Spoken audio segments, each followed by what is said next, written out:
श्री शिवाय नमस्तुभ्यम। अब सुनिए आज की कथा। क्या आपने कभी दूती शक्तियों के बारे में सुना है? अगर नहीं सुना है तो आज की वीडियो में आप जानेंगे दूती शक्तियों के महात्म्य के बारे में। महादेव जी देवी पार्वती से कहते हैं, हे देवी, सोमेश्वर से ईशान कोण में, बरारोहा देवी से पूर्व भाग में परम उत्तम सर्वेश्वर देव विराजमान हैं।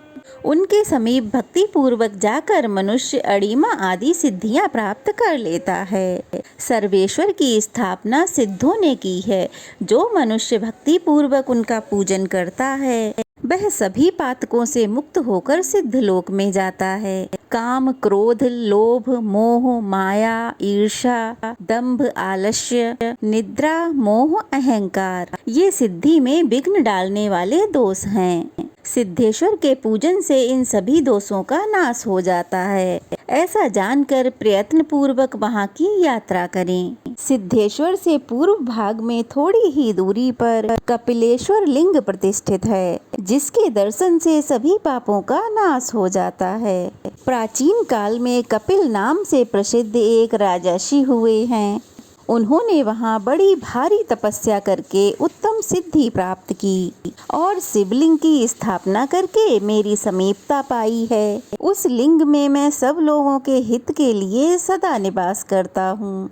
जो शुक्ल पक्ष की चतुर्थी तिथि में 7 बार सोमेश कपिलेश्वर का दर्शन करता है वह गोदान का फल पाता है। जो वहाँ तिलमयी धेनु दान करता है वह एक एक तिल की संख्या के बराबर युगों तक स्वर्ग में वास करता है। दंडपाणीश्वर से निकट ही गंधेश्वर नाम से प्रसिद्ध उत्तम शिवलिंग है। गंधर्वराज धनवाहन ने वहाँ कठिन तपस्या करके उस शिवलिंग को स्थापित किया है और उनकी पुत्री गंधर्व सेना ने भी वहां पर शिवलिंग की स्थापना की है। जो मनुष्य पवित्र होकर यत्न पूर्वक गंधेश्वर का दर्शन और पूजन करता है वह गंधर्व लोक में जाता है। जो उत्तरायण आने पर अग्नि तीर्थ में स्नान करके गंधर्व पूजित उस शिवलिंग का पूजन करता है वह मोक्ष को प्राप्त होता है। इस महात्म्य का श्रवण और अभिनंदन करके भी मनुष्य महान भय से मुक्त हो जाता है। गंधर्वेश्वर के पूर्व भाग में गौरी जी के समीप बिमलेश्वर नामक लिंग प्रतिष्ठित है। जिसका शरीर क्षय रोग से भरा हुआ हो वह भक्ति पूर्वक बिमलेश्वर का दर्शन करके अपने सभी दुखों का अंत कर देता और निर्मल पद को प्राप्त हो जाता है। वहीं पर रोगग्रस्त गंधर्व सेना रोग से मुक्त होकर बिमल स्वरूप को प्राप्त हुई थी। इसलिए पृथ्वी पर वह लिंग बिमलेश्वर के नाम से प्रसिद्ध हुआ है। ब्रह्मा जी के स्थान से नैऋत्य कोण में 16 धनुष की दूरी पर धनदेश्वर लिंग है।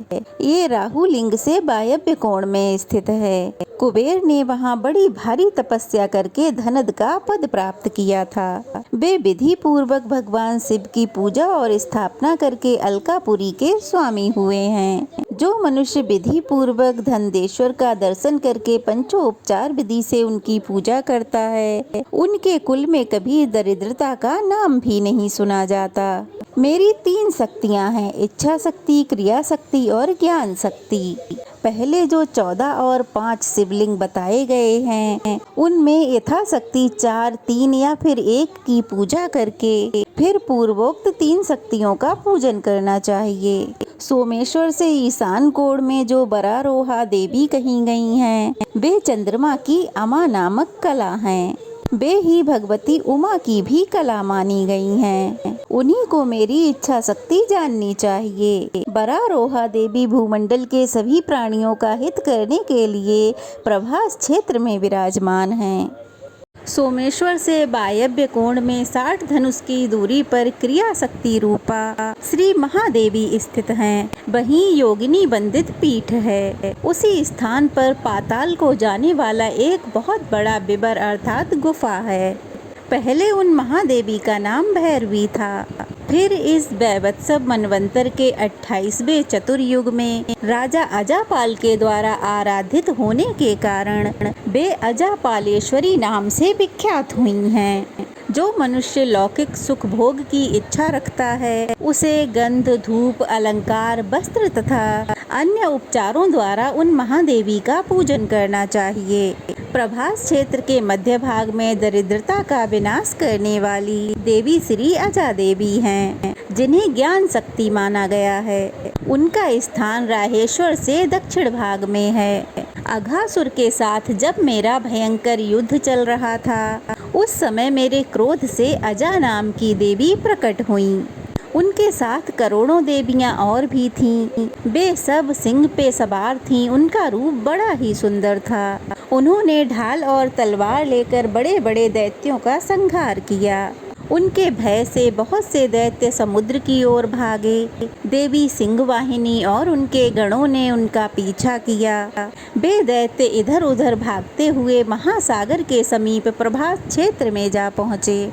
वहाँ कुछ तो मार डाले गए और कुछ पाताल में समा गए। सब दैत्यों को मारा गया देखकर तथा इस क्षेत्र को परम पवित्र जानकर तो वहीं सिंहवाहिनी देवी यहीं सोमेश्वर से ईशान कोण में और गौरीश्वर से उत्तर दिशा में स्थित हो गईं। जो स्त्री या पुरुष वहाँ उनका भक्ति पूर्वक दर्शन करते हैं, वे 7 जन्मों तक पूर्णतः सौभाग्यशाली होते हैं। जो मनुष्य वहाँ गीत वाद्य तथा नृत्य करता है, उसके वंश में देवी की कृपा से कोई दुर्भाग्यवान नहीं होता। जो स्त्री वहाँ लाल रंग की बत्ती से युक्त घी के दीपक को जलाकर देवी को अर्पित करती है, उस बत्ती में जितने सूत होते हैं उतने ही जन्मों तक वह सौभाग्य प्राप्त करती है। जो तृतीया को इस महात्म्य का पाठ करता है अथवा भक्ति पूर्वक उसको सुनता है, वह संपूर्ण मनोरथों को प्राप्त कर लेता है। प्रभास क्षेत्र में 3 दूती शक्तियाँ हैं। पहली का नाम मंगला देवी है, दूसरी को विशालाक्षी देवी कहते हैं और तीसरी चतवर देवी के नाम से प्रसिद्ध हैं। प्रभास क्षेत्र का पूरा फल चाहने वाले मनुष्य को क्रमशः इन तीनों देवियों का ही पूजन करना चाहिए। मंगला देवी ब्रह्मा जी की शक्ति कही गई हैं, विशालाक्षी श्री विष्णु की शक्ति मानी गई हैं और चतुरप्रिया देवी मेरी शक्ति हैं। महादेव जी कहते हैं, देवी पहले मंगला देवी की पूजा करनी चाहिए। वे अजा देवी के उत्तर भाग में निवास करती हैं। प्रहेश के दक्षिण भाग में थोड़ी ही दूर पर उनका स्थान है। सोमनाथ की प्रतिष्ठा के लिए जब सोम ने यज्ञ प्रारंभ किया, उस समय उसे देखने आए हुए ब्रह्मादि देवताओं का उसी देवी ने मंगल किया था, इसीलिए उनका नाम मंगला हुआ।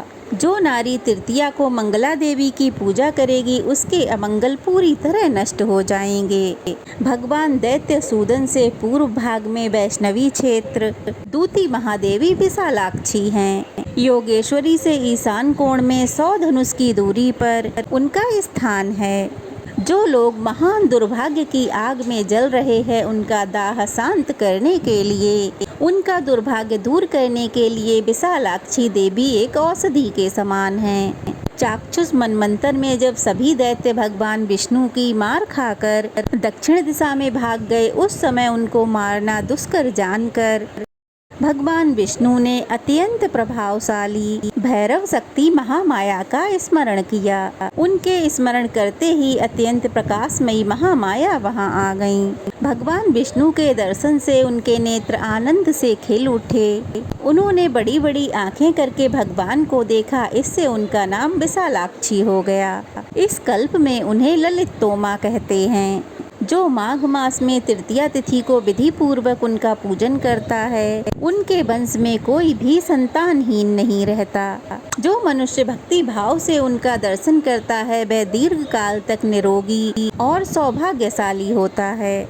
ललिता से उत्तर दिशा में 10 धनुष की दूरी पर तीसरी शक्ति चतवर प्रिया का निवास है। मेरी प्रेरणा से वह इस क्षेत्र की रक्षा करने के लिए संलग्न रहती हैं। चबूतरों, चौराहों, पुराने घरों, बगीचों तथा महलों की अटारियों पर तथा मार्ग में वह रात को घूमती रहती हैं। जो स्त्री या पुरुष महानवमी को नाना प्रकार के उपहारों और फूलों से उस कल्याणमयी देवी की विधि पूर्वक पूजा करता है, उसके ऊपर प्रसन्न होकर वह संपूर्ण लोक प्रदान कर देती हैं। यात्रा की उत्तम इच्छा रखने वाले पुरुषों को वहां भोजन देना चाहिए। भक्ति पूर्वक देवी की पूजा करके उनका आशीर्वाद प्राप्त जरूर करना चाहिए। जय शिव शंभू। आज की कथा यहीं समाप्त हुई। आगे की कथा आप अगले अध्याय में ज़रूर सुनिएगा। आज की कथा कैसी लगी कमेंट बॉक्स में बताइएगा। अच्छी लगी हो तो वीडियो को लाइक करके शेयर करें और अगर नए हैं तो प्लीज़ चैनल को सब्सक्राइब करें। जय शिव शंभू, जय भोलेनाथ।